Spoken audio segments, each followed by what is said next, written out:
Good afternoon. I want to talk about my New York Giants. My beloved New York Giants. As you all know, they named Jackson Dart as the starter, QB1. He's going to have his first debut against the Los Angeles Chargers at home. Good thing it's at home. Bad thing is LA Chargers is not an easy feat. But God puts his most he tests his most mightiest warriors.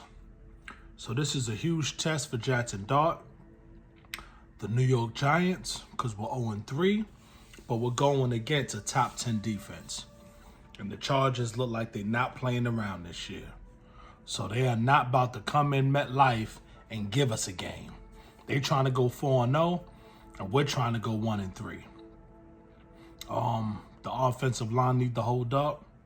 Cam Scatterbull, keep doing what you're doing. And that goddamn play calling needs to get better. I don't know what they have designed for Jackson Dart, but it better be sweet. It better be nice. It better be simple. Something easy to progress. And let's go. He don't need none of that dumb shit y'all been calling, because the play's been garbage. And y'all need to find a way to get the ball to your playmakers. Darius Slayton is a good receiver, but if you don't scheme it up the right, you got Darius Slayton, Malik Neighbors, and Wan'Dale Robinson. And use your goddamn tight ends. Use Bellinger to catch a ball, man. Use your tight ends. That's what they're there for the safety net. Use your tight ends, man. God. But we're going to go all the way back to the root of this problem. Because some people are meant just to be who they be. A coach is like a father. Everybody is not a good father. A father is a motivator. He's a protector. He's a provider. He's a leader. He knows how to speak to the souls of young men. And that's what a coach is. A coach needs and you have to manage. A coach needs to manage ego. If you don't know how to manage ego and speak to young men, grown men, and get them to listen, you ain't no head coach. You're not there. There's always been so-called hearsay that Brian Daboll's an offensive guru, mastermind, boom, Josh Allen. I don't see it. I haven't seen it since 2022 with Daniel Jones. I have not seen it since 2022. After that year he took us to the playoffs, it disappeared. And that year we had a weak schedule. Some people are good behind the scenes. Everybody's not meant. I think this head coaching position is not for Brian Daboll. And is this karma? Did the Giants hire the wrong Brian? Brian Flores. Brian Daboll.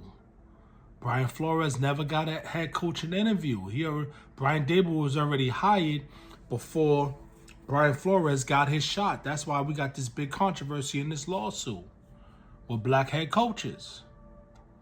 And what is Brian Flores doing now? That defense in Minnesota is looking real nasty. What you think Brian Flores will do with our defense and the studs we got over there in Big Blue? I'm just saying. He had that cornerback, Isaiah Rodgers, last week made NFL history. Fumble recoveries, two defensive touchdowns, all types of wild shit. That's a Brian Flores assassin. So is this karma coming back to haunt the New York Giants? Not giving an interview and an opportunity, doing it the right way to Brian Flores, and already ahead of schedule hiring Brian Daboll before giving this man an opportunity. Is this karma? It could be. What y'all think? Leave it in the comments. Let me know. Did the New York Giants hire the wrong Brian Dable? Daniel Jones is doing okay. It was never Daniel Jones. It was never Daniel Jones. He's making throws. He's not overthrowing nobody. He's not, he's running what he's supposed to run. He's protecting the ball. He's having astronomical numbers. So Daniel Jones didn't hold the Giants back. The Giants held Daniel Jones back. Excuse me. Let's talk about it. The Giants held Daniel Jones back. Now they're calling him Indiana Jones. And if he continued to have a winning season, I'm getting me a Daniel Jones coach jersey. You damn right. Because I keep my word. And they got the LA Rams this weekend. And they got a good possibility to go 4-0 as well. Because the energy and they're establishing culture over there. The New York Giants don't have culture. We don't have no established culture. See, when Detroit Lions was going 1-15, 1-16, Dan Campbell was still, even going through them losing seasons, he was still establishing culture, identity, a makeup. We're going to give effort. I don't give a fuck if we lose. We're giving effort day in and day out. Win, lose, or draw, we're going to give effort. And eventually that turns into culture. That transforms into winning culture.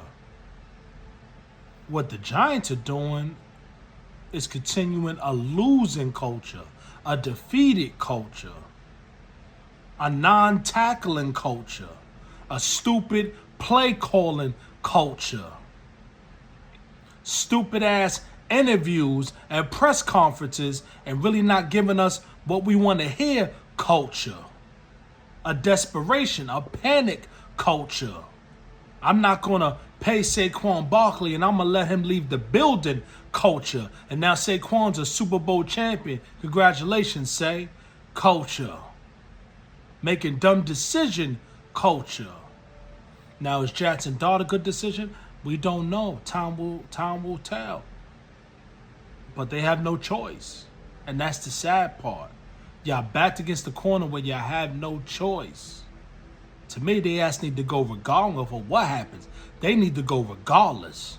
Jackson Dart needs somebody that's done it before, that's been here before. That's really going to take his talent and his grit to the next level. And damn it, we need a damn real DC in here. You did Wink Martindale wrong, fired his people, and he had our defense looking decent. That's the last time this defense looked decent was when Wink was here in 2022 when they started grasping its concepts. So again, more karma. No damn defensive coordinator don't even want to play for our organization. So now you scared because you can't even get nobody to want to play for this organization because all y'all putting out on tape and out in the universe is the New York Giants is a goddamn mess. And we don't want no parts of it. So even if they fire Brian Dable and GM Joe Shane, they know it's a tight leash in the biggest market in the world. So why would I want to put my kids and my family through that, get hired by John Mara because he don't know what he's doing. And the expectations is high, it's balling. So I have one losing season out the window. I'm not getting no time. So I don't blame nobody if they don't want to come and be a part of this organization. We have a stained ugliness. It's a stain. We're walking around with a New York Giants fans, organization. We're walking around with a stain. We are the laughing stock, not only NFL and sports, period. We used to be respected and feared. Now we are the laughing stocks in sports. Damn NFL. New York Giants are the laughing stocks in sports. And the only way that's going to change, it has to be destroyed and rebuilt in mud. and tears and sweat and some competent football minds. It's the only way. So let me know in the comments, is this karma that's haunting the New York Giants? Did they hire the wrong Bryant? Let me know. Peace.